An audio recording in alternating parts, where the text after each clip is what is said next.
श्रीचैतन्यमनोभीष्टं स्थापितं येन भूतले स्वयं रूपकदा मह्यं ददाति सपदान्तिकं वन्देऽहं श्रीगुरो श्रीयुतपदकमलं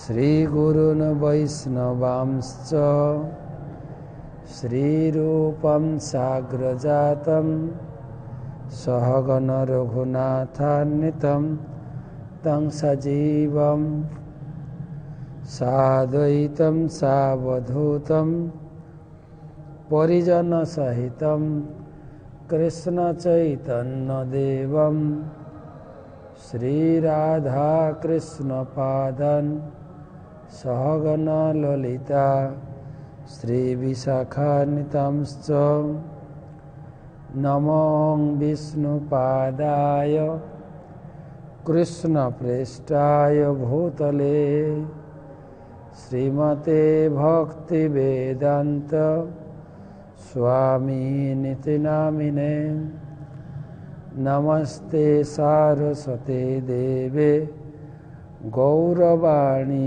प्रचारिणे निर्विशेष शून्यवादी पाश्चात्यदेशतारिणे वाञ्छाकल्पतरुभ्यश्च कृपा सिन्धुभैव च पतितानां पावनेभ्यो वैष्णवेभ्यो नमो नमः। जय श्री कृष्ण चैतन्य प्रभु नित्यानंद श्री अद्वैत गदाधर शिवासदि श्री गौर भक्तबिंद। हरे कृष्ण कृष्ण कृष्ण हरे हरे, हरे राम राम राम हरे हरे। ओं नमो भगवते वासुदेवाय, ओं नमो भगवते वासुदेवाय, ओं नमो भगवते वासुदेवाय। नारायणं नमस्कृत्यं नरं चैव नरोत्तमं देवीं सरस्वतीं व्यासं ततो जयमुदीरये।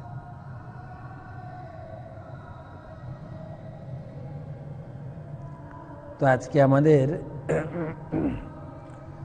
118তম ক্লাসে আপনাদের সকলকে সুস্বাগতম জানাই। তো ভাগবত পাঠের পূর্বে আমি আমার শ্রী গুরুপাদ পদ্ম ওং বিষ্ণুপাদ শ্রী শ্রীমৎ অষ্টোত্তর শত জয় পতাকা স্বামী গুরু মহারাজের আতুল চরণে প্রণতি নিবেদন করি এবং তার আশীর্বাদ প্রার্থনা করি। নমো বিষ্ণুপাদায় কৃষ্ণপ্রেষ্ঠায় ভূতলে শ্রীমতে ভক্তি বেদান্ত স্বামিনিতি নামিনে নমস্তে সারস্বতে দেবে গৌরবাণী প্রচারিণে নির্বিশেষ শূন্যবাদী পাশ্চাত্য দেশতারিণে। আমার গুরু মহারাজকে প্রণাম জানাই। নমো বিষ্ণুপাদায় কৃষ্ণপ্রেষ্ঠায় ভূতলে শ্রীমতে জয় পতাকা স্বামিনিতি নামিনে নমো আচার্যপাদায় নিতাই কৃপাপ্রদায়িনে গৌরকথা ধামদায় নগর গ্রামতারিণে।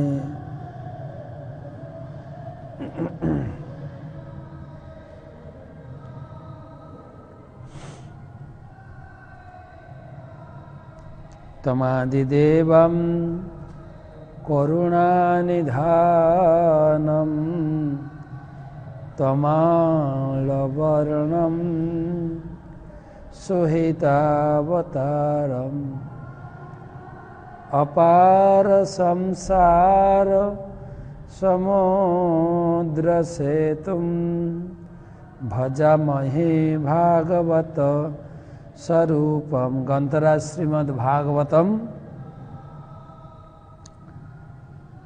प्रथम स्कंद पंचदश अध्याय पांडवदेर महाप्रस्थान श्लोक नम्बर আমরা 32 থেকে আলোচনা করব। भागवत महत्व श्रीमद्भागवतम दृष्ट्वा पत्तोत्थानाभिवादनै सम्मानयेत तम दृष्ट्वा भवेत प्रीतिर्ममातुला। যিনি ভাগবতমকে দেখে উঠে দাঁড়িয়ে প্রণাম আদি করে সম্মান প্রদর্শন করে ভগবান বলছেন সেই ব্যক্তিকে দেখে আমি আনন্দ লাভ করি।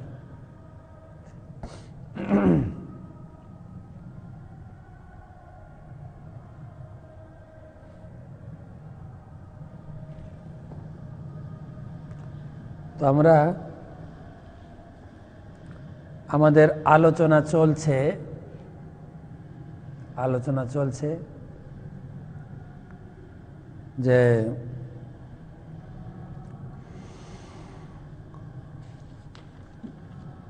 অর্জুন দ্বারকা থেকে ফিরে এসেছেন, আর দ্বারকা থেকে ভগবান শ্রীকৃষ্ণ এই জগৎ থেকে বিদায় নিয়েছেন। সেই বিরহ, ভগবান শ্রীকৃষ্ণের বিরহ সমাচার অর্জুন যুধিষ্ঠির মহারাজ আদি সমস্ত পরিবারবর্গ সামনে তিনি বর্ণনা করছেন এবং অত্যন্ত বিরহ বেদনায় ব্যথাতুর হয়ে ঝরঝর করে অর্জুনের চোখ দিয়ে অশ্রু বিসর্জন হচ্ছে এবং ভগবানের বিভিন্ন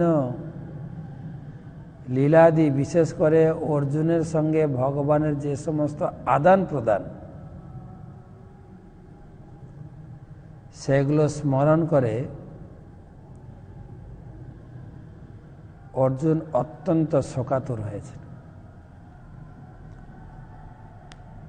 ভগবানের সঙ্গে তিনি একত্র শয়ন, একত্র ভোজন, একত্র গমন এবং এই সমস্ত অবস্থায় অর্জুনের সঙ্গে ভগবানের বিভিন্ন প্রকারের হাস্য, কৌতুক, ঠাট্টা, মজা আদি হয়েছে। অর্জুন সেগুলো মনে করে করে তার বিরহকে আরো জ্বালিয়ে তুলছে।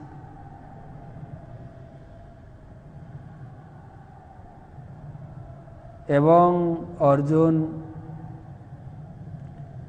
তিনি স্মরণ করছেন যুদ্ধক্ষেত্রে ভগবান শ্রীকৃষ্ণ তাকে যে গীতার জ্ঞান দিয়েছিলেন, পরম হিতৈষী জ্ঞান, যা স্থান কাল পরিবেশের জন্য উপযুক্ত, সেই কথা স্মরণ করে অর্জুন অনেকটা ধীর শান্ত হয়েছেন।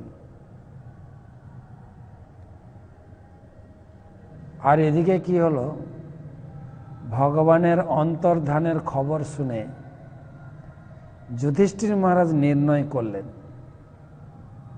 যে আমাদেরও এই অবস্থায় ভগবানের পথের অনুগমন করা উচিত, যা আজকের প্রসঙ্গ আলোচনা হবে। ভগবান তার কার্য সমাপ্ত করে তিনি ফিরে গেছেন। অর্জুনও, বিশেষ করে যুধিষ্ঠির মহারাজও নির্ণয় করবেন আজকে যে আমাদেরও ভগবানের পথের অনুসরণ করা উচিত। আসুন আমরা আজকে 4টে শ্লোক পড়ব, 32, 33, 34, 35। শ্লোক নাম্বার 33তম শ্লোক, 32 নম্বর শ্লোক। নিসম্য ভগবন মার্গম संस्थां यदुकुलस्य च निशम्य भगवत मार्गम संस्थां यदुकुलस्य च सपथाय मतिं चक्रे निभृतात्मा युधिष्ठिरः निशम्य भगवत मार्गम संस्थां यदुकुलस्य च सपथाय मतिं चक्रे निर्भीतात्मा युधिष्ठिरः।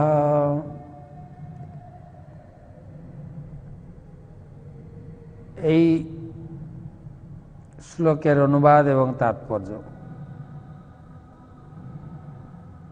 এই শ্লোকের উপরে, এই সমস্ত শ্লোকের উপরে বিস্তারিত বোধগম্য করার জন্য ব্যাখ্যা করেছেন আন্তর্জাতিক কৃষ্ণ ভাবনামৃত সংঘের প্রতিষ্ঠাতা আচার্য কৃষ্ণ কৃপা শ্রীমূর্তি পরম ভাগবত অভয় চরণ অরবিন্দ ভক্তি বেদান্ত স্বামী ছিল প্রভুপাদ। অনুবাদে তিনি লিখছেন,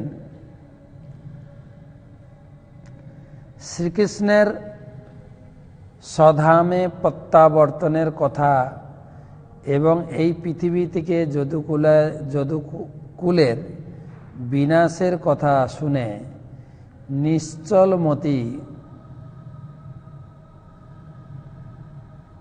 মহারাজ যুধিষ্ঠির স্বগৃহে শ্রীকৃষ্ণের ধামে ফিরে যেতে স্থির সংকল্প করলেন।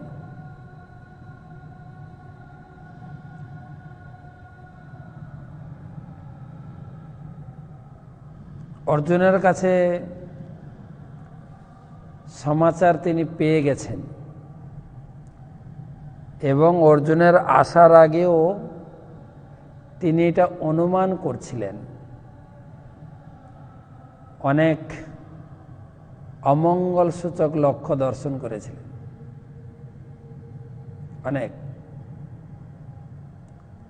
অমঙ্গল সূচক লক্ষণ।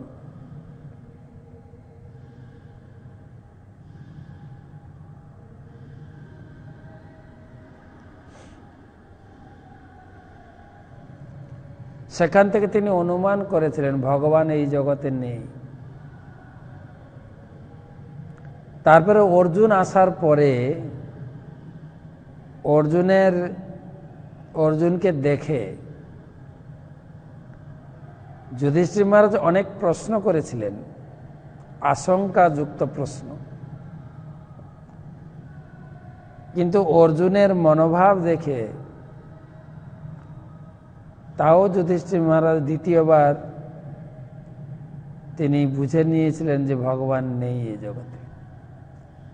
আর তৃতীয়বার তিনি কনফার্ম হলেন, নিশ্চিত হলেন যখন অর্জুন বললেন ভগবান কৃষ্ণ এই জগতে নেই। তৎক্ষণাৎ যুধিষ্ঠির মহারাজের পরিকল্পনা, আমরা আর এই জগতে থাকতে চাই না। নিশম্য ভগবত মার্গম সংস্থাম যদুকুলস্য চ।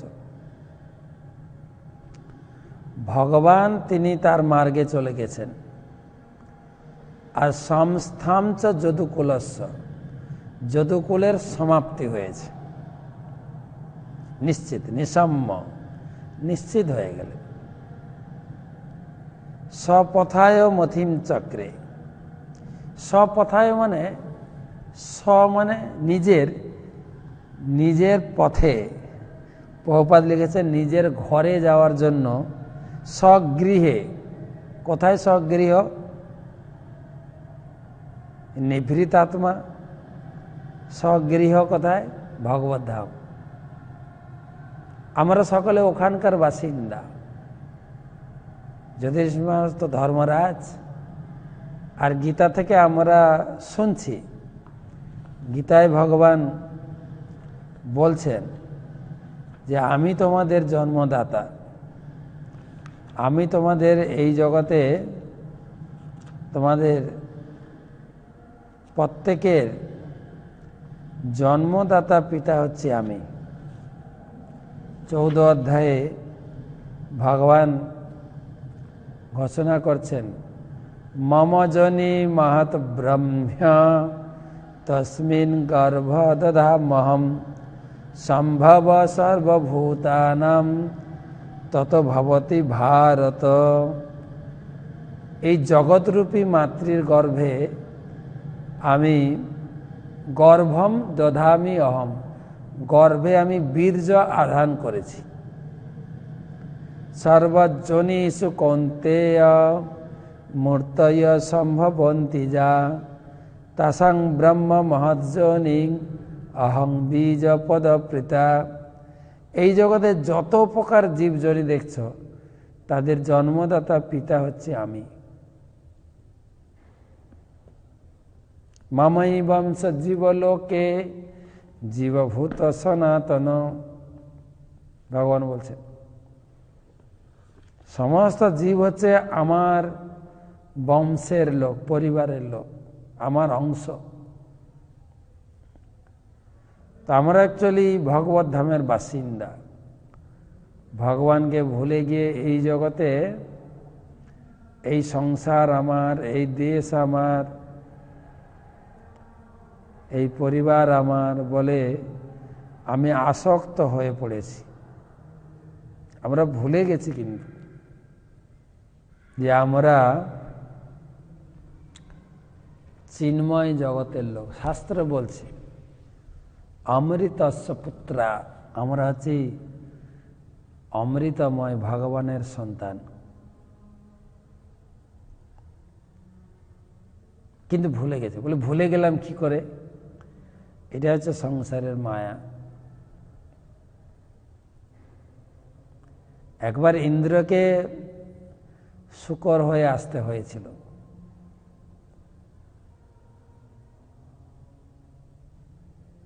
এখন এখানে এসে শূকর ইন্দ্র, শূকর রূপী ইন্দ্র,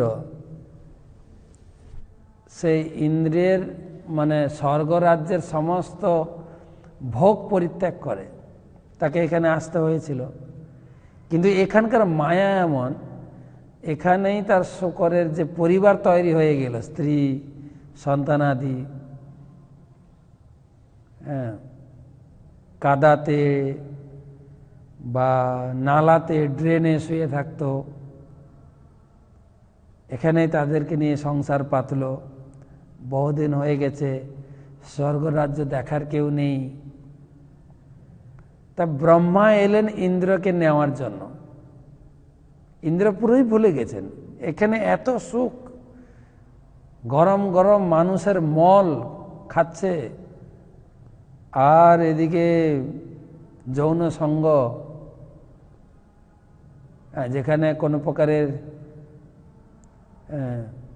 স্ত্রী তো আছেই, মা বা বোনেদের কোনো বালাই নেই, যৌন সঙ্গতে এক্সপার্ট শূকর, আর এই খাবার, এই সংসার, এই নিয়ে বেশ ভালোই আছে। ব্রহ্মা এসে হ্যাঁ ট্রেনিং দেওয়া শুরু করে, আরে ইন্দ্র তুমি তো ওখানকার লোক, তুমি এখানে ড্রেনে ছি ছি ছি, কি কাদায় পড়ে আছো, চলো স্বর্গরাজ্য তোমার জন্য সিংহাসন অপেক্ষা করছে, চলো ফিরে চলো। আর শূকরের মাথায়, সে তো ইন্দ্র হলে হবে কি করে, শূকর হয়ে এমনভাবে এই জীবনে আসক্ত হয়ে গেছে, সে ব্রহ্মাকে আসছে তাড়া করতে।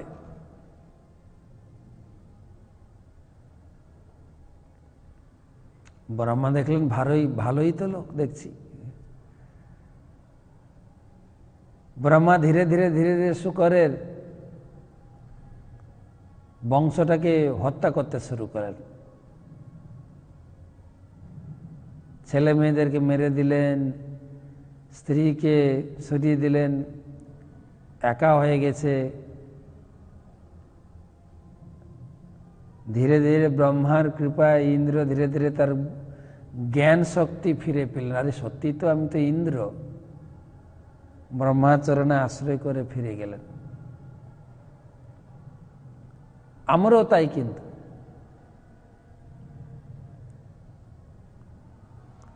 আমাদের এখন ভগবত ধামে যেতে গেলে যদি বলা হয় আপনাকে মাছ মাংস ছাড়তে হবে, চা ছাড়তে হবে, আরে এগুলো ছাড়া জীবন হয় নাকি?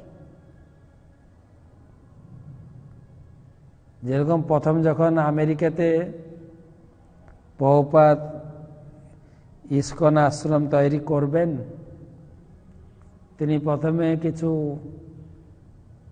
এই মিশনের উদ্দেশ্য, মনোভাব, নিয়মাদি তিনি প্রস্তাব রাখলেন যে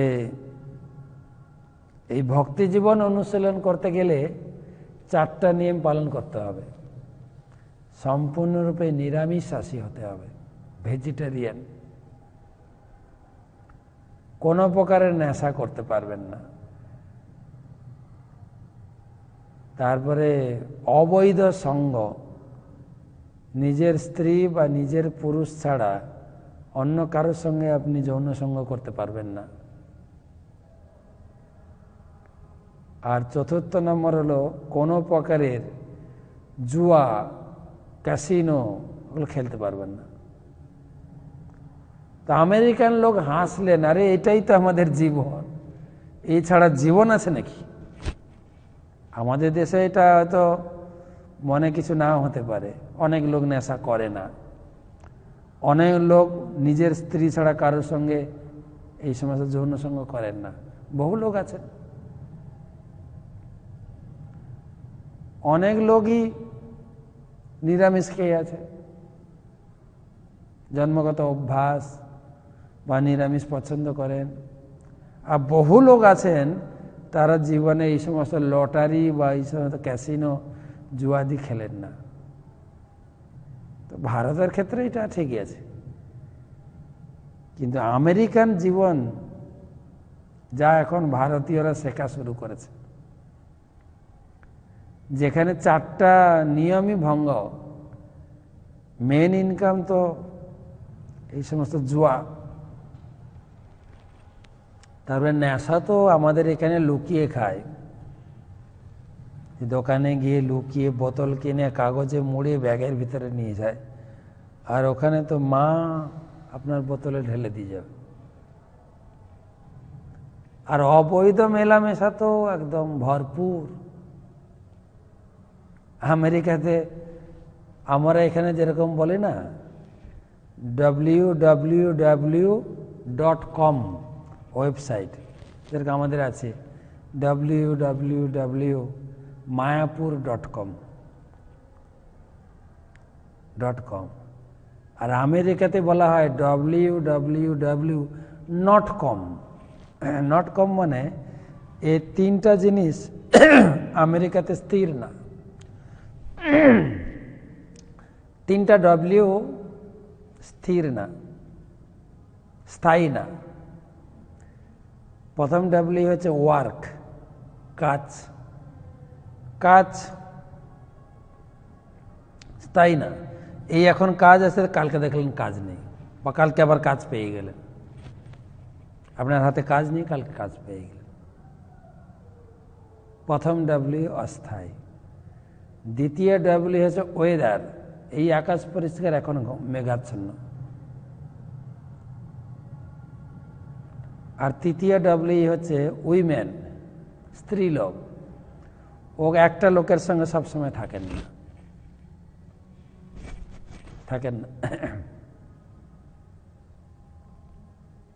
ওদিকে তো বিয়ে প্রথাতে নেই। এ প্রভুপাদ গিয়ে ইস্কন পরিবেশে বিয়ে চালু করেছেন, বাকি ইস্কনের বাইরে তো ওই একজনের সঙ্গে সারা জীবন কাটাতে হবে। তো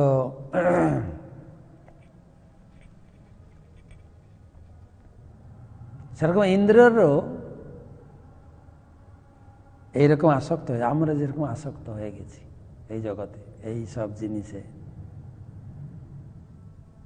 প্রভুপাদ বললেন প্রথমে আসক্তি ছেদন করতে গেলে এই 4টা নিয়ম জরুর পালন করতে হবে, তারপরে ধীরে ধীরে মুক্ত হবে। তারপরে নিজের ঘরের দিকে তুমি ফিরে যাওয়ার চিন্তা করো, back to god head, back home back to god head, Prabhupada বলতেন, নিজের বাড়িতে ফিরেছিল। সেখানে এই কথাটা এসছে, স্বপথায়, ভগবানের পথে ফিরে চলো, মতিম চক্রে নির্ভীত আত্মা যুধিষ্ঠির।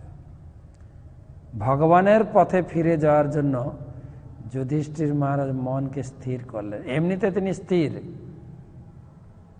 সেই জন্য তার নাম হচ্ছে যুধিষ্ঠির, যুদ্ধে যিনি স্থির মতি সম্পন্ন। আর এর উল্টোটাই ছিলেন দুর্যোধন।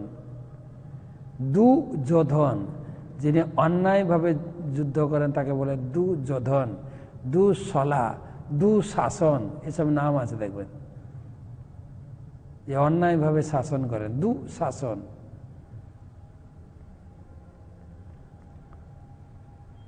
তো ভগবান এই জগতে নেই, আমরা থাকবো না, একদম সঙ্গে সঙ্গে। এমন নয় যে এত বড় রাজ্য ছেড়ে যেতে ইচ্ছা করছে না, না, একছত্র সম্রাট যুধিষ্ঠির, মানে আর কেউ নেই প্রতিদ্বন্দ্বী। যখনই শুনেছেন ভগবান চলে গেছেন, আমারও নাটক শেষ, চলো এই রাজ্যের কি প্রয়োজন। এটা কেবল নাটক এই জগৎটা। এর আগের শ্লোকে আপনারা বলেছেন, আমরা পড়েছি এর আগের শ্লোকে, এই জগৎ হচ্ছে একটা নাট্য মঞ্চ বা জাদুকরের ভেলকি।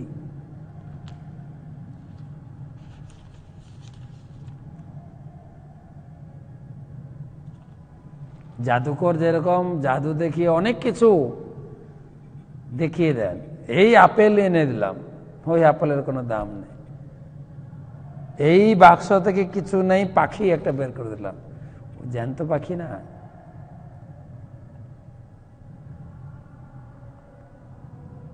তো প্রশ্ন হচ্ছে, আমাদের সকলের বাড়ি আমরা ভুলে গেছি, আমরা ভুলে গেছি কিনা? আর ভুলে গেলেও যেটাকে আমি বাড়ি বলে মনে করছি, এই আমার বাড়ি, এই আমার সংসার, এটাতে আসক্ত হলেও এটা কিন্তু চিরস্থায়ী নয়। আপনি নিজে থেকে ছাড়ুন অথবা আপনাকে ছাড়তে বাধ্য হব।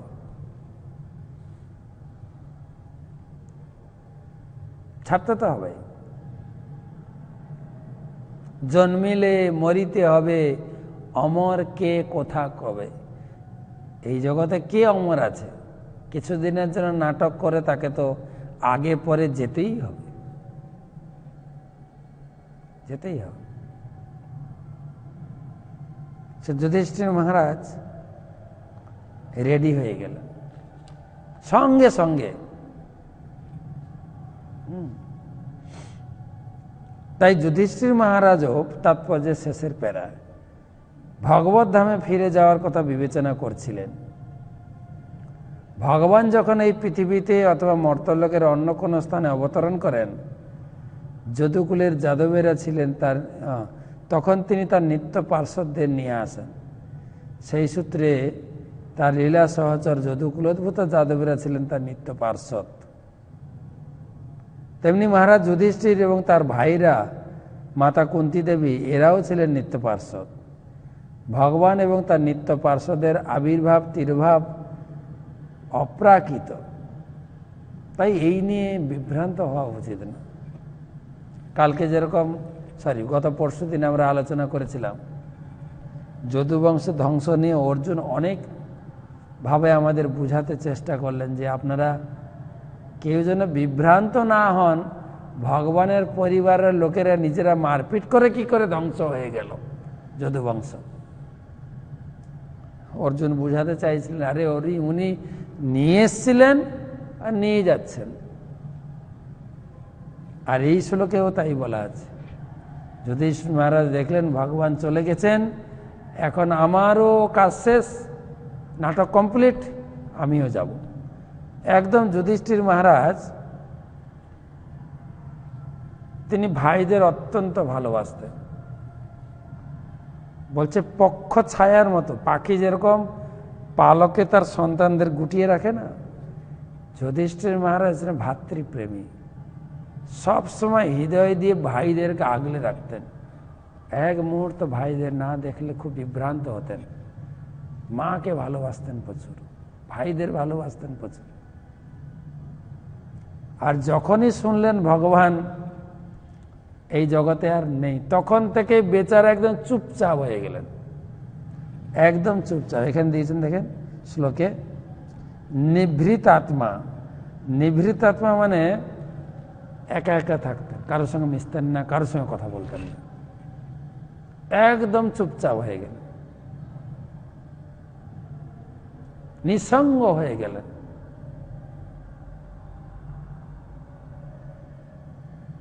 এবং সবসময় কৃষ্ণ ধ্যান করে তিনি কৃষ্ণ পথে যাওয়ার জন্য রেডি হয়ে গেলেন।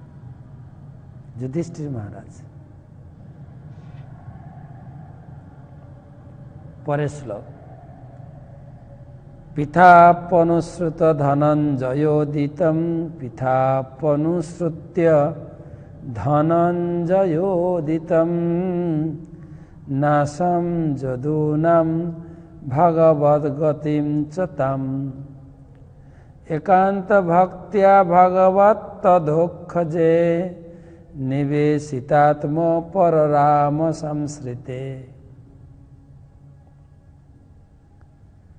কুন্তি দেবীও আরেকবার শ্লোকটা পড়ি, পিথাপনুশ্রুত্য ধনঞ্জয়োদিতম নাশম যদূনাম ভগবদ্গতিম চ তাম একান্ত ভক্তা ভগবত্তদোক্ষজে নিবেশিতাত্ম পররাম সংশ্রিতে।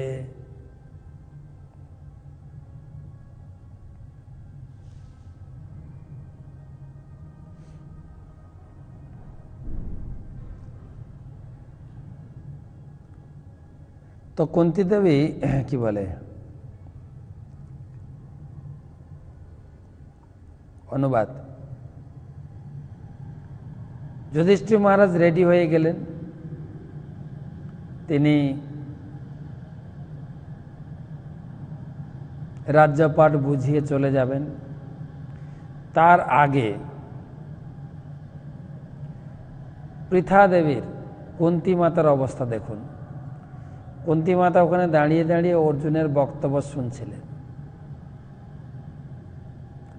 কুন্তি দেবীও অর্জুনের মুখে যদুবংশের বিনাশ, ভগবান শ্রীকৃষ্ণের অপকট হওয়ার কথা শ্রবণ করে একান্ত ভক্তি সহকারে ইন্দ্রিয় জ্ঞানাতীত ভগবান কৃষ্ণের পাদপদ্ম তার চিত্ত পাদপদ্মে তার চিত্ত সমর্পণ করে এই জড়জগৎ ত্যাগ করলেন।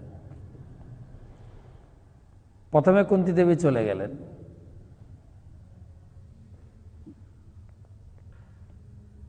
যদিও মাঝখানে যুধিষ্ঠির মহারাজ সম্বন্ধে আলোচনা হয়ে গেল, পরে বিস্তারিত হবে, কিন্তু প্রথমে পৃথা দেবী চলে গেল। পৃথা দেবী কুন্তি মাতা দাঁড়িয়ে দাঁড়িয়ে অর্জুনের বক্তব্য শুনছিলেন, চুপচাপ শুনছিলেন।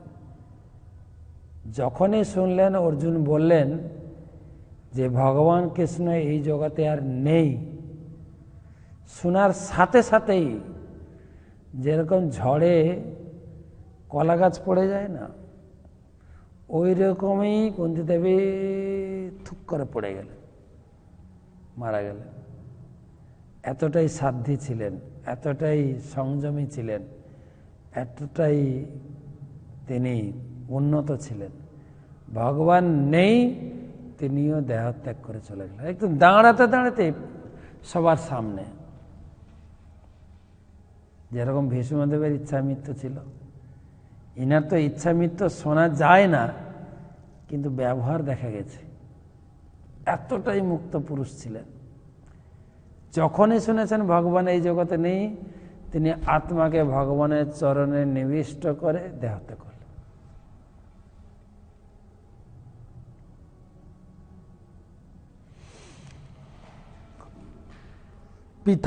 পিথা অপি পিথাপ্য অনুসৃত্য ধনঞ্জয় উদিতম।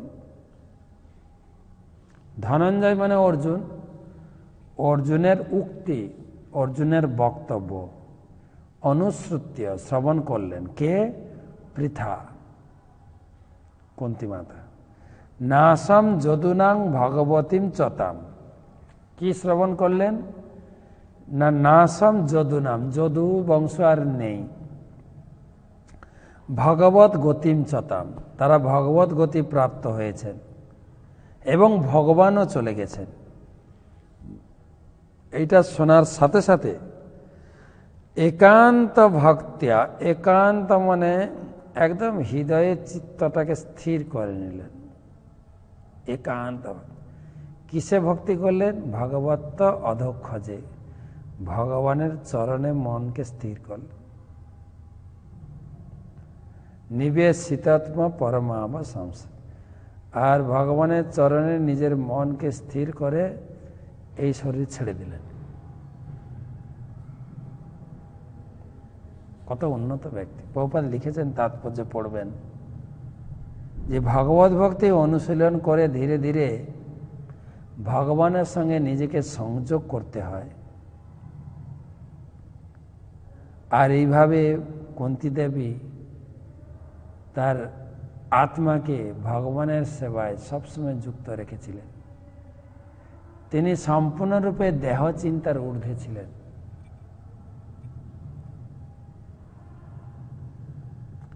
আর তারই ফলশ্রুতি সম্পূর্ণরূপে নিজেকে ভগবান কৃষ্ণের সঙ্গে নিজেকে যুক্ত করে এই দেহকে একদম নিমেষেই ত্যাগ করে তিনি ভগবত ধামে চলে গেলেন। পরিবেশ কিরকম হচ্ছে দেখেন। অর্জুন এসে বিরহের কথা বলেছেন, যুধিষ্ঠির মহারাজ চুপচাপ হয়ে গেলেন, মা চলে গেলেন। কেমন লাগছে শুনতে? জয়া হরত ভুব ভারম তাম তনুম বিজহাবজহ কণ্টকং কণ্টকেনেব দয়ং চাপি সিতুম সমম। জহারত ভুব ভারম তাম তনুং বিজহাবজহ কণ্টকং কণ্টকেনেব দয়ং চাপি সিতুম সমম।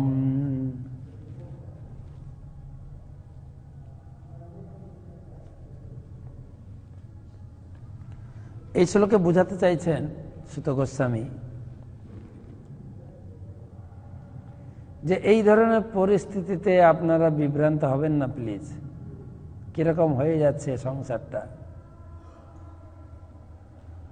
অর্জুন অত্যন্ত বিষণ্ণ, এদিকে যুধিষ্ঠির মহারাজ কারোর সঙ্গে কথা বলছেন না, সামনেই মা মারা গেল।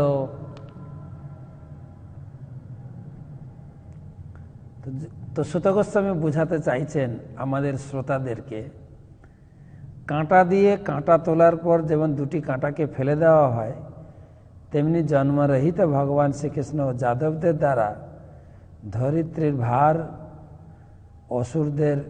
ভারস্বরূপ অসুরদের বধ সাধন করে পৃথিবীকে ভার থেকে হালকা করেছিলেন।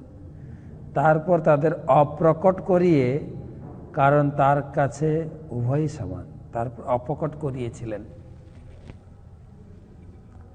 সুত গোস্বামী বলছেন এই কুন্তী দেবীর চলে যাওয়া বা এই ধরনের পরিস্থিতি এটা অপ্রাকৃত কিছু না।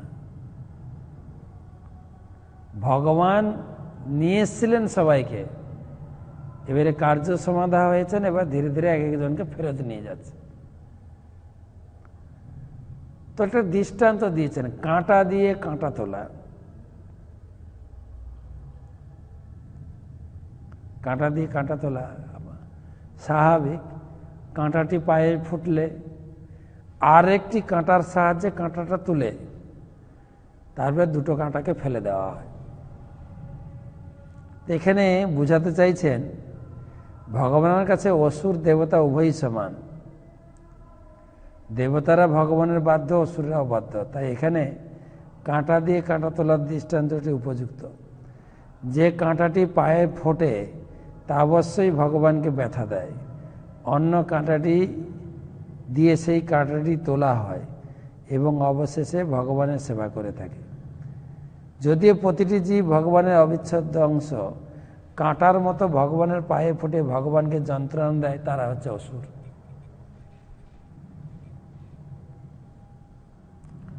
আর এই অসুরের দ্বারা অন্যান্য অসুর সমস্ত বধ করে সমস্ত লোককে তিনি খালি করে দিলেন। যদুদের সাহায্যে এই জগতে ভূভার হরণ করেছেন, এবার যদুদেরকেও ভগবদ্ধামে পাঠিয়ে দিয়েছেন।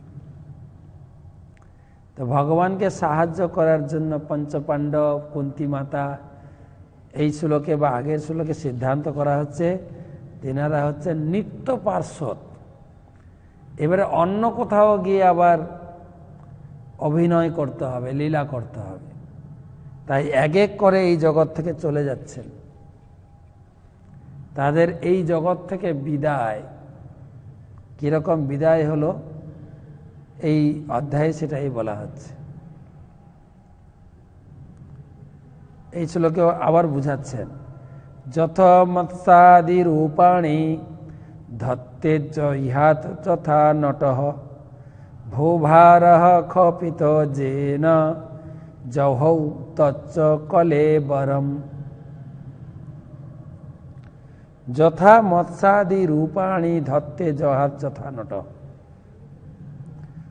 ভূভার খপিত যেন জহৌ তচ্চ কলেবরম। বলছেন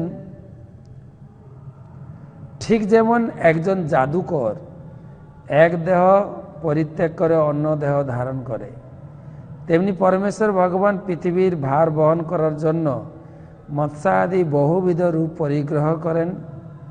প্রয়োজন সাধনের পর সেই সমস্ত রূপ অপ্রকট করেন। কেউ যেন প্রশ্ন না করি আমরা, তো পঞ্চপাণ্ডবরা কি করলেন? মাতা কুন্তীকে কি সমাধি দিলেন না দাহ করলেন? আগের অধ্যায়ে একজন প্রশ্ন করেছেন, ভগবানের মৃত্যুর পর শরীরটা কি হলো? তাকে কি পোড়ানো হলো, না দাহ করা হলো, না জলে ভাসিয়ে দেওয়া হলো? কোথাও কোথাও বর্ণনা আছে চিতা সাজিয়েছেন অর্জুন, অর্জুন চিতা সাজিয়ে ভগবানকে দাহ করেছেন। তো এই সমস্ত বিচার আমাদের শাস্ত্রের আলোকে বুঝতে হবে। সেই জন্য এই অধ্যায়টাকে বারে বারে অর্জুনও বুঝিয়েছেন, এখন সুত গোস্বামী বুঝাচ্ছেন আমাদের। ভগবানের আমাদের মতো আত্মা আর দেহ দুটো আলাদা নয়, কিন্তু আমাদের যেরকম আত্মা আলাদা, দেহ আলাদা। আমাদেরকে দেহ এখানে ছাড়তে হয়, কিন্তু ভগবান তো তার আত্মা আর দেহ দুটো একই। তিনি বলছেন অজপি সন অব্যয় আত্মা, ভগবদ গীতায় 4th অধ্যায় 6ষ্ঠ শ্লোকে। অজপি আমার জন্মগ্রহণ হয় না, আমি হচ্ছে অব্যয় শরীর, আমার অব্যয় শরীর, অব্যয় আত্মা। আমার আত্মা এবং শরীর একটাই। আমি হচ্ছে ভূতানাম ঈশ্বর, আমি সমস্ত ভূতের ঈশ্বর। তো ভগবানের শরীর ছাড়ার প্রশ্ন আসে কোত্থেকে? বাইরের লোককে তারা জড় ছাড়া কিছু বোঝেন না, তাদেরকে বোঝানোর জন্য বিভিন্ন পুরাণের কাহিনী দিয়ে তাদেরকে বিভ্রান্ত করা হয়েছে। ভগবানের শরীর ছাড়লেন, সে জরা বেদ এসে তীর বিদ্ধ করলেন, শরীর ছাড়লেন, সেই শরীরকে নিয়ে অর্জুন পোড়ালেন, তার নাভিটা পড়লো না, জলে ভাসতে ভাসতে কোথায় গিয়ে লাগলো। এ সমস্ত কথা তো জড় সিদ্ধান্তধারী লোকের জন্য। কিন্তু প্রভুপাদ উদাহরণ দিয়েছেন, এই শ্লোকে পড়বেন, ভগবান হচ্ছেন সূর্যের মতো। সূর্য যেরকম পূর্ব দিকে উদিত হচ্ছেন, পশ্চিম দিকে অস্ত যাচ্ছেন, তার মানে এই নয় পশ্চিম দিকে তিনি মারা গেলেন আবার পরের দিন সকালে উনার জন্ম হলো না। এই ধারণা একটা কুপমণ্ডক ধারণা বা একটা অজ্ঞান, মূর্খতা। সূর্য পূর্ব দিকে উদিত হয়েছেন, পশ্চিম দিকে অস্ত গেছেন। তার মানে পৃথিবীর অন্য গোলার্ধে সূর্য উদিত হয়েছেন, আমাদের এখানে রাত্রি, আমেরিকায় এখন দিন, কে না জানে। একদম পুরো বিপরীত। আমেরিকার কোথাও সকাল হচ্ছে, কোথাও বেলা 8টা বাজে, পুরো বিপরীত। ভগবানও সেরকম। এই জগতে তিনি পূর্ব দিগন্তে উদিত হয়েছিলেন, পশ্চিম দিগন্তে অস্ত মানে পশ্চিম, সেখানে গিয়ে তিনি অস্তমিত হয়েছেন। এখানে সেটা বলছেন, যথা মৎস্যাদি রূপাণী ধত্তে, যথা মৎস্যাদি রূপাণী, ভগবানের মৎস্য, কূর্ম, বরাহ, নৃসিংহ, বামন, রাম, পরশুরাম, বলরাম এবং বুদ্ধ কল্কি। জয়দেব গোস্বামী 10 অবতারের লিস্ট দিয়েছেন, মৎস্য অবতার, কূর্ম অবতার আদি। মৎস্য, কূর্ম, বরাহ, নরসিংহ, বামন, রাম, পরশুরাম, বলরাম, বুদ্ধ, কল্কি, 10 অবতার। জয় জগদীশ হরে, 10 অবতারের গুণকীর্তন করেছেন, স্তব করেছেন। তো এখানে যথা মৎস্যাদি রূপাণী, মৎস্যের হঠাৎ আবির্ভাব হয়েছেন, সেই সত্যব্রত মনুকে রক্ষা করেছেন, ব্যাস লীলা সমাপ্ত। কূর্ম, পৃথিবী যখন এই মন্দারাচল পর্বতকে ক্ষীর সমুদ্রে মন্থন করা হচ্ছিল, এত বড় বিশাল পর্বত জলের ভিতরে ডুবে যাচ্ছে, দেবতা অসুরকে সহায়তা করার জন্য ভগবান কূর্মরূপ ধারণ করে সে বিশাল পর্বতকে তিনি পৃষ্ঠে ধারণ করলেন।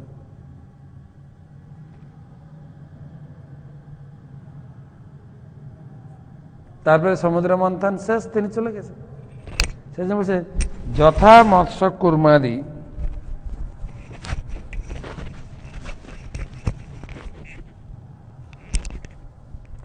যথা মৎস্য কূর্মাদি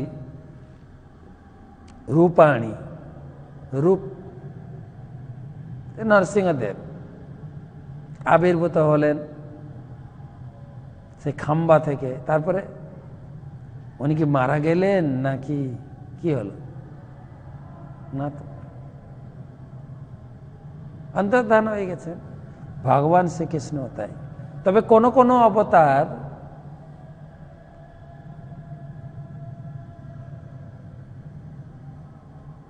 হঠাৎ কার্য সাধনের জন্য আবির্ভূত হয়েছেন, অন্তর্ধান। আবার কোন কোন অবতার এই ভূমিতে অনেক লীলা করেছেন।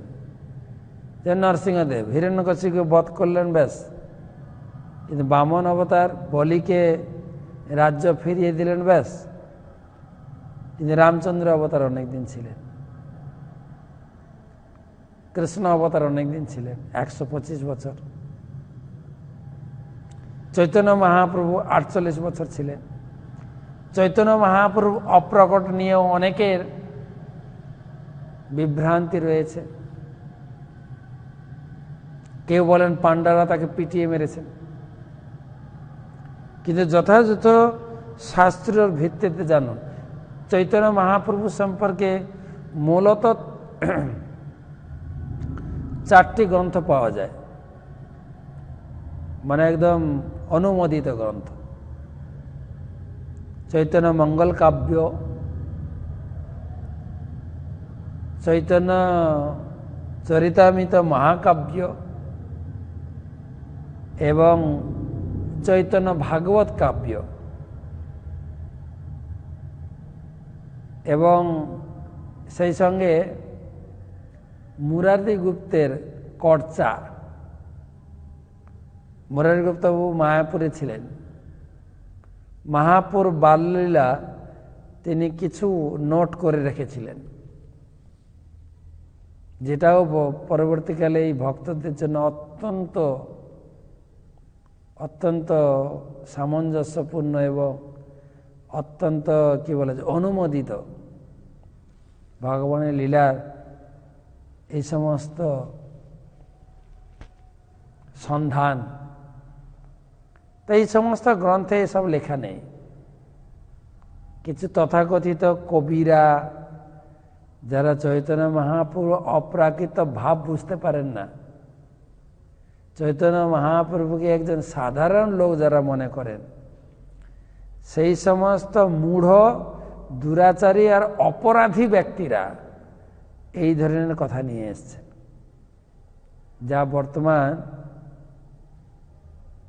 লোকজনকে বিভ্রান্তকর করছে। চৈতন্য মহাপ্রভু তাহলে কিভাবে অন্তর্ধান হলেন? শাস্ত্রীয় প্রমাণ পাওয়া যাচ্ছে, মহাপ্রভু একসঙ্গে 3 জায়গায় ভক্তরা 3 ভাবে অপ্রকট দেখেছেন একসঙ্গে। একে তো জগন্নাথ মন্দিরে প্রবেশ করেছেন, গর্ভ মন্দিরে প্রবেশ করেছেন আর আসেননি, ভগবানের শরীরে বিলীন হয়ে গেছে, জগন্নাথের শরীরে। দ্বিতীয় স্থান টোটা গোপীনাথ, গদাধর পণ্ডিতের সেবিত বিগ্রহ গোপীনাথ প্রাণনাথ, সেখানে ভক্তরা দেখেছেন, ভক্তদের সঙ্গে নিত্য গীত কীর্তন করেছিলেন, গোপীনাথের গর্ভ মন্দিরে প্রবেশ করেছেন আর আসেননি। কি করিব কোথা যাব বাক্য নাহি স্ফুরে, হারাইলাম গোরা চাঁদে গোপীনাথের ঘরে। কি করিব কোথা যাব বাক্য নাহি স্ফুরে, হারাইলাম গোরা চাঁদে গোপীনাথের ঘরে।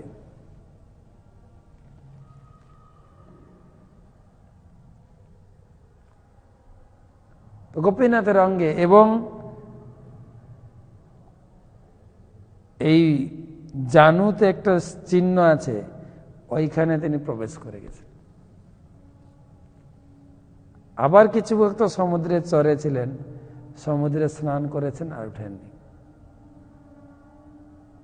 এগুলো প্রামাণিক। সেই জন্য এখানে বলছেন, জহাত যথা মৎস্যাদি রূপাণী ধত্তে জহাত যথা নট। যেরকম নাটুকে লোক, নাটুকে বা এখানে বলেছেন জাদুকর, জাদুকর এক একটা জাদু দেখান, এক একটা ড্রেস ধারণ করেন মানুষকে আকর্ষণ করার জন্য। এক একটা খেলা দেখাবেন, এক একবার পোশাক পরিবর্তন করবেন। ভগবানও সেরকম। ভূভার খপিত যেন জহৌ তচ্চ কলেবরম। এই ভূভার হরণ করার জন্য ভগবান যুগে যুগে আসেন, কখনো মৎস্যরূপে, কখনো কূর্মরূপে, কখনো ভগবান রামচন্দ্র রূপে, কখনো কৃষ্ণ। বিভিন্ন রূপে আসেন তিনি, সবার সময় রূপ প্রকট করেন, লীলা প্রকট করেন, আবার তিনি এই জগৎ ছেড়ে চলে যান।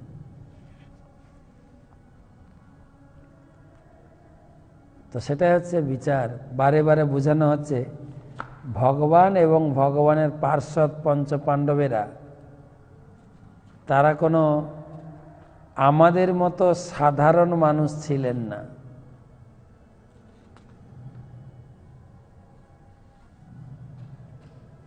বৈষ্ণব কবিগণ লিখেছেন, শ্রীকৃষ্ণ চৈতন্য প্রভু জীবে দয়া করি। শ্রীকৃষ্ণ চৈতন্য প্রভু জীবে দয়া করি। সপার্ষদ সিয় ধাম সহয়ব তোরই সপার্ষদ মানে ওনার পুরো টিম নিয়ে এসেছিলেন স্বীয় ধাম, এবং নাটক করার যে স্টেজ, সে স্টেজটা এই ধাম ওখান থেকে এনেছেন ভগবান। আমি সকালে এক জায়গায় বক্তব্য রাখছিলাম বিদেশে, মানে দুবাই শারজাতে, সেখানে বলছিলাম যে কলিযুগের জন্য এই ধাম, সত্যযুগে ছিল পুষ্কর তীর্থ, খুব জাগ্রত, কৃতেতু পুষ্কর তীর্থ। আর ত্রেতা যুগে নৈমিষারণ্য তথা, ত্রেতাতে আছে নৈমিষারণ্য তীর্থ, এসব ভারতে আছে, পুষ্করও আছে, নৈমিষারণ্য, যেখানে সুত গোস্বামী এই ভাগবত পাঠ করছিল, যে বক্তব্য সুত গোস্বামী দিচ্ছেন এটা নৈমিষারণ্য এখন আছে। দাপরে তু কুরুক্ষেত্রম, দাপর যুগে কুরুক্ষেত্র, কলৌ গঙ্গা সমাশ্রয়েত, কলিযুগে আছে গঙ্গা ক্ষেত্র, গঙ্গার তীরে নবদ্বীপ ধাম, যেখান থেকে আমি আপনাদের কথা শোনাচ্ছি। এ যুগে যুগে যে ধাম এ ভগবান নিয়ে এসছেন, এমনকি বলা হয়েছে বৃন্দাবন ধাম তো কৃষ্ণ বানিয়েছেন তা লীলা করার জন্য, কিন্তু এই নবদ্বীপ ধাম রাধারানী বানিয়েছেন।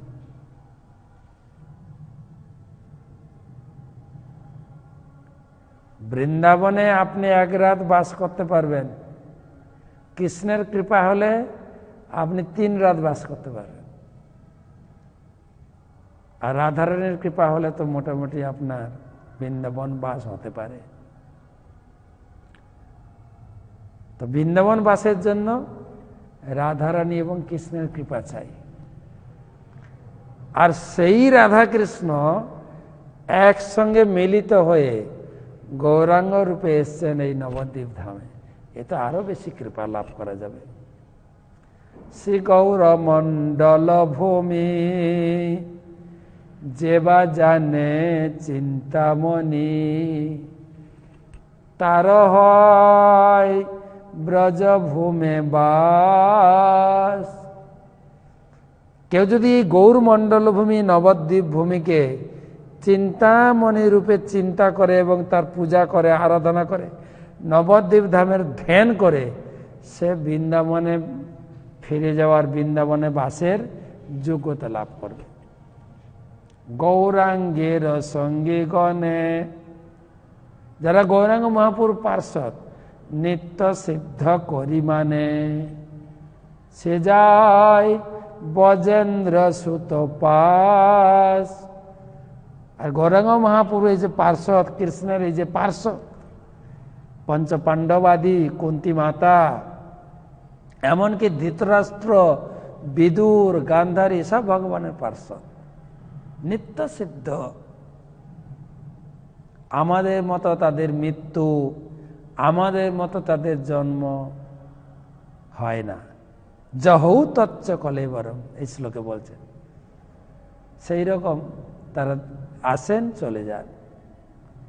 গীতায় তো সাবধান করেছেন, মূঢ় লোকেরা, পাপী লোকেরা, অজ্ঞানী লোকেরা, তারা আমার মনুষ্য শরীর দেখে অবজ্ঞা করে। অবজানন্তি মাং মূঢ়া মানসিং তনুমাশ্রিতম পরম ভাবম অজানন্ত মম ভূত মহেশ্বরম।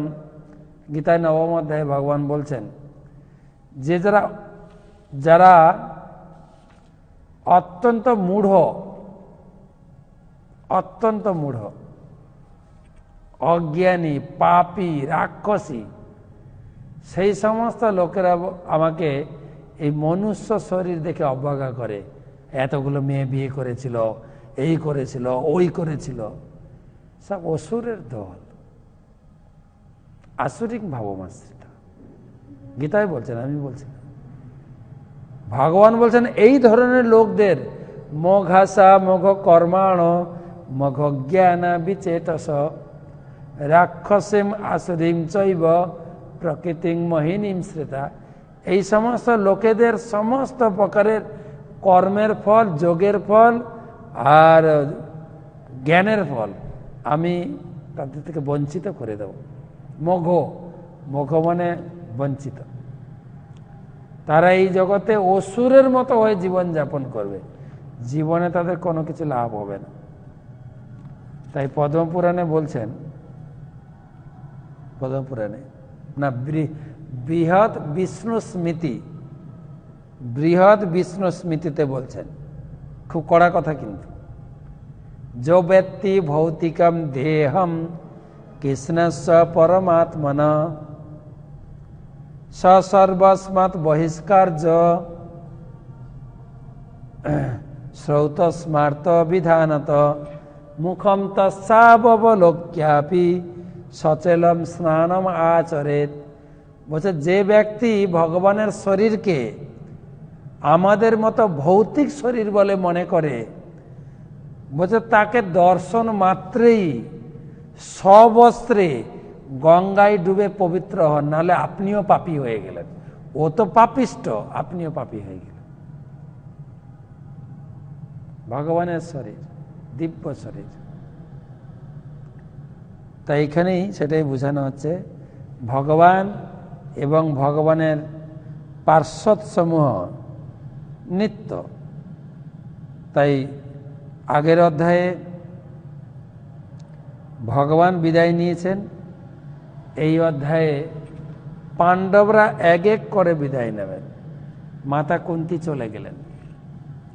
এরপরে আমরা দেখব পঞ্চ ভাই এবং দ্রৌপদীর কথা আসবে, বাকিদের কথা আর আলোচনা হয়নি। তাই এই অধ্যায়ের নাম পাণ্ডবদের অবসর গ্রহণ। অবসর গ্রহণ মানে রিটায়ার্ড লাইফ না, কিন্তু মহাপ্রস্থান যাত্রা, রাজ্য পাঠ, পরীক্ষিতকে ডেকে অর্পণ করে একদম গৃহত্যাগ করে ভগবানের ধামের উদ্দেশ্যে যাত্রা করলেন।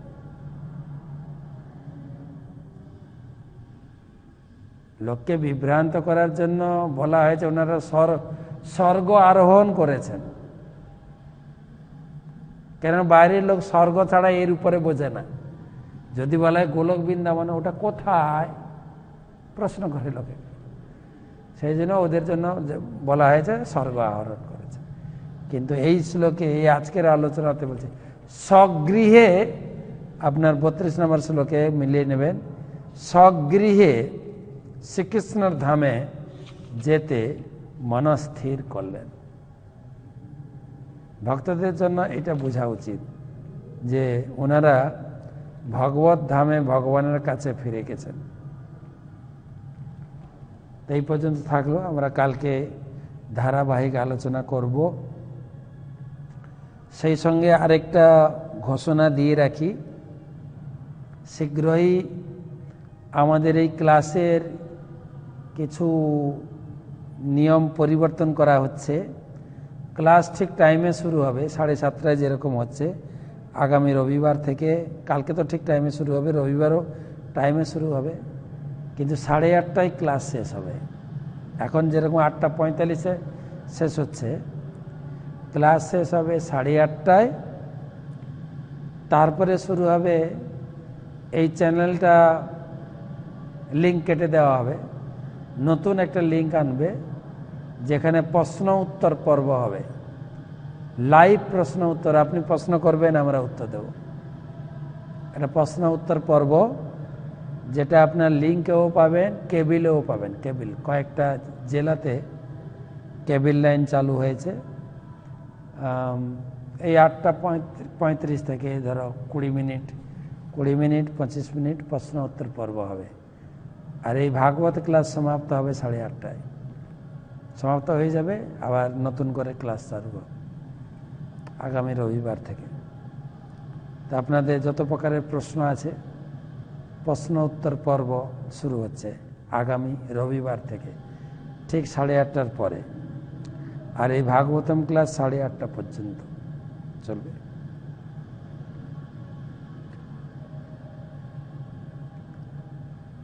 তো আজকের প্রশ্ন পাঠিয়েছেন নদিয়া থেকে রবীন্দ্রনাথ ঢালি। আমার প্রশ্ন, আমরা আমাদের নিত্য পরিচয় ভুলে যাই কেন? না ভোলার উপায় কি? ভুলে গেছি কেন, এই প্রশ্ন এখন আর উত্তর পাওয়া যাবে না। এখন মেন করণীয় হচ্ছে আমরা যাতে সবসময় ভগবানকে মনে রাখতে পারি, সেটা হচ্ছে বিচার্য বিষয়। সেই নিয়ে আমাদের গুরুবর্গ তারা বিভিন্ন চিন্তা করে আমাদের জন্য বিভিন্ন মার্গ প্রদর্শন করেছেন। সকাল থেকে একদম রাত্রি ঘুমানোর আগে পর্যন্ত কিভাবে কৃষ্ণ চিন্তায় বিভোর থাকব, সেই সমস্ত দিক দর্শন করেছেন।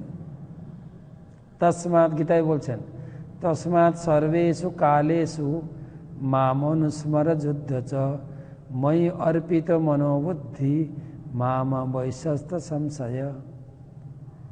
আমরা যা কাজ করি না কেন, ঘুম থেকে উঠে সবসময় যেন কৃষ্ণ চিন্তায় বিভোর থাকে। উঠে ভগবানের মঙ্গল আরতি করলেন, জপ করলেন, এবারে মা যাবেন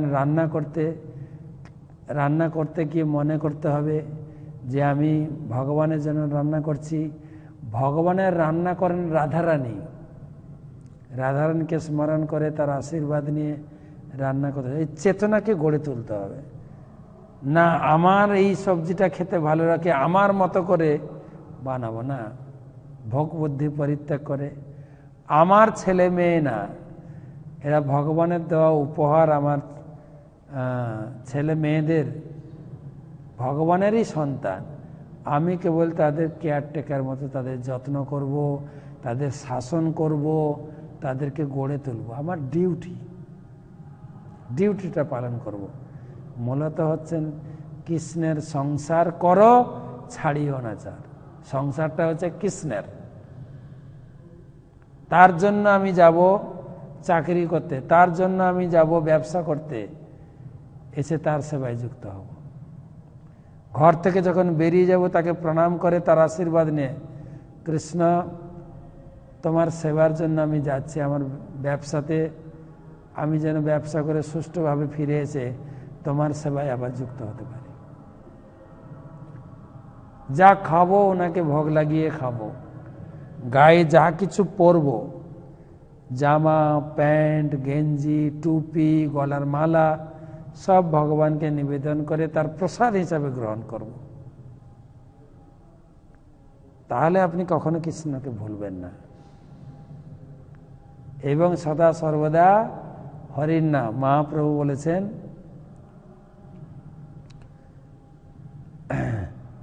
কি ভজনে কি শয়নে কি বা জাগরণে অহর্নিশি চিন্ত কৃষ্ণ বলহ বদনে।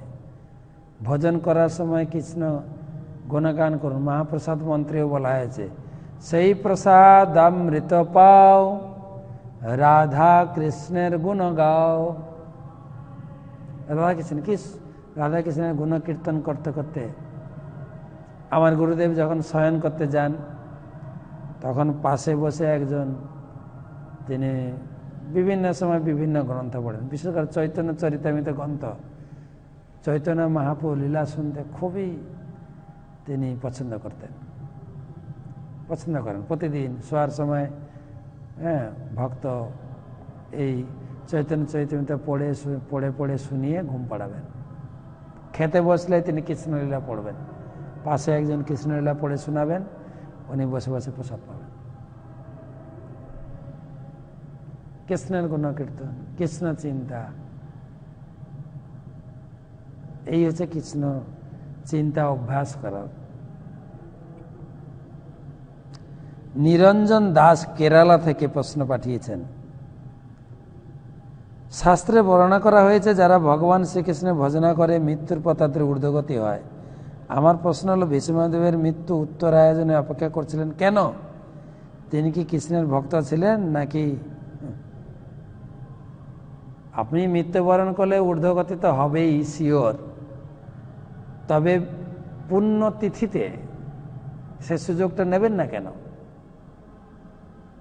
পুণ্যতিথি, ধরুন গৌর পূর্ণিমা উৎসব চলছে, এত ভক্ত, নাম সংকীর্তন, উদ্দণ্ড নৃত্য, গীত, তার মাঝখানে মারা গেলেন।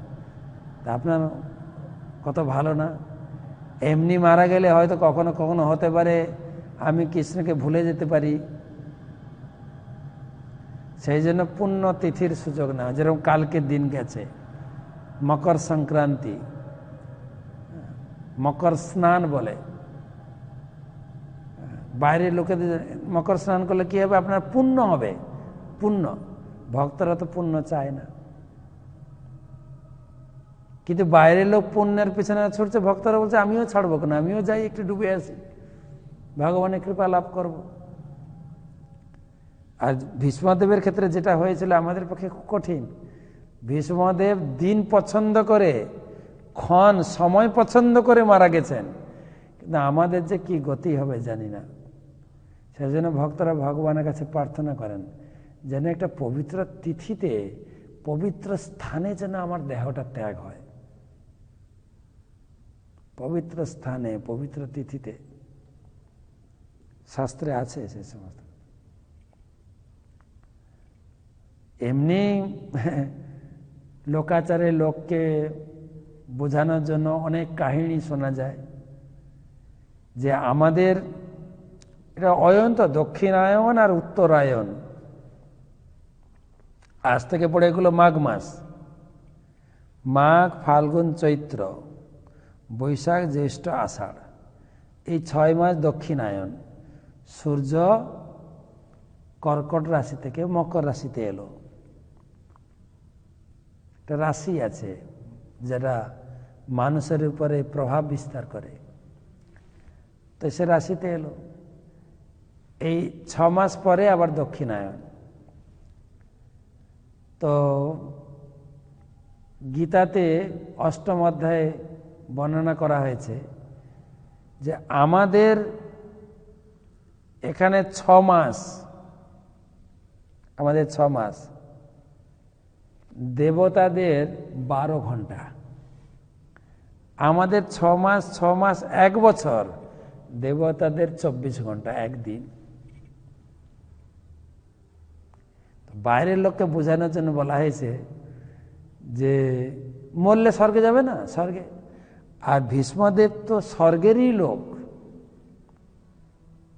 উনি ভগবান লীলে সহায়তা করেছিলেন, কিন্তু বাস্তবিক উনি হচ্ছেন স্বর্গের বসু, অষ্টবসুর অন্যতম।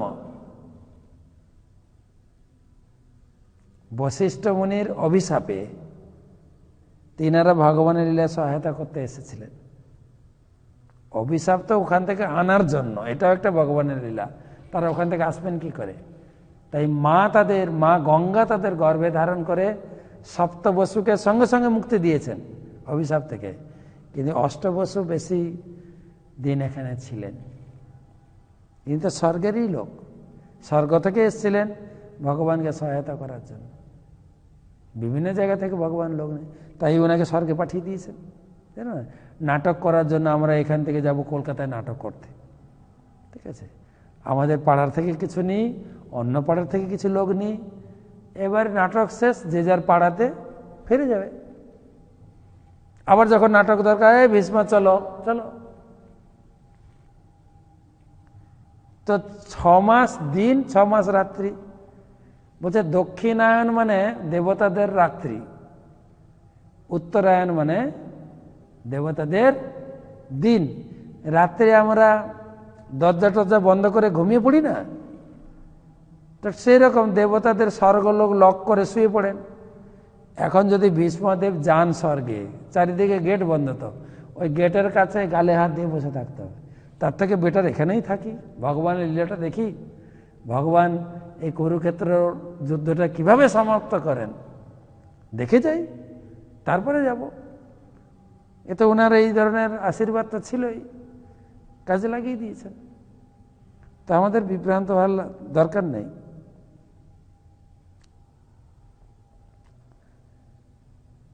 শ্রীদেবী দেবী দাসী হাবড়া, উনি প্রতিদিন প্রশ্ন পাঠান, আমাকে দেন না কেন প্রশ্ন। শ্রীদেবী দেবী দাসী প্রথম থেকে আছেন মাতাজি। তো আমার প্রশ্ন, গীতায় বলা হয়েছে পরধর্ম ভয়াবহ। এই পরধর্ম বলতে কি বোঝায়? সুন্দর প্রশ্ন। গীতার 3য় অধ্যায় 35 নম্বর শ্লোক। আর এই শ্লোকটি ভগবান 2বার বলেছেন, 18 অধ্যায়েও বলেছেন। শ্রেয়ান স্বধর্ম বিগুণ পরধর্ম ভয়াবহ, স্বধর্মে নিধনং শ্রেয় পরধর্ম না, শ্রেয়ান স্বধর্ম পরধর্মাৎ ভয়াবহ, স্বধর্মে নিধনং শ্রেয়। 3য় অধ্যায় 35। শ্রেয়ান স্বধর্ম পরধর্মাৎ সনুষ্ঠিতাৎ, স্বধর্মে নিধনং শ্রেয় পরধর্ম ভয়াবহ। যে পরধর্ম ভালো করে অনুষ্ঠিত হওয়ার থেকে নিজের ধর্ম করা ভালো। আচ্ছা, এই প্রশ্ন হচ্ছে আপনার এই ধর্মটা কি?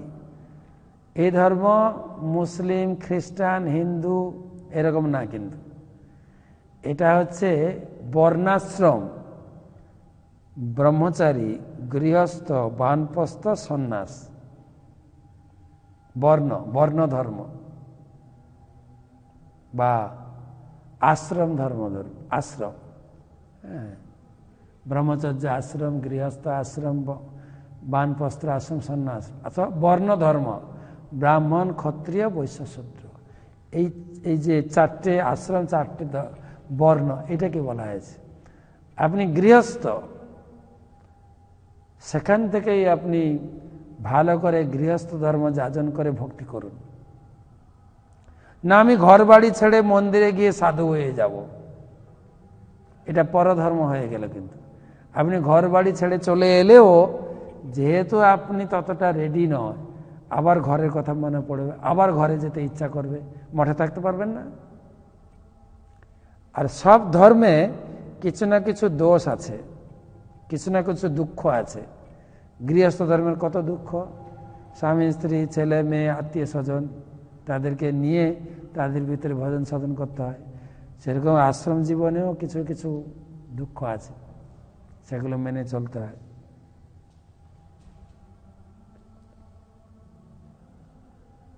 আরো অনেক প্রশ্ন থেকে গেল, আমরা কালকে সারাদিন অথবা কালকের ক্লাসে এসে বলবো। অসংখ্য ধন্যবাদ সকলকে। হরে কৃষ্ণ কৃষ্ণ কৃষ্ণ হরে হরে, হরে রাম রাম রাম হরে। অসংখ্য ধন্যবাদ। রেডি?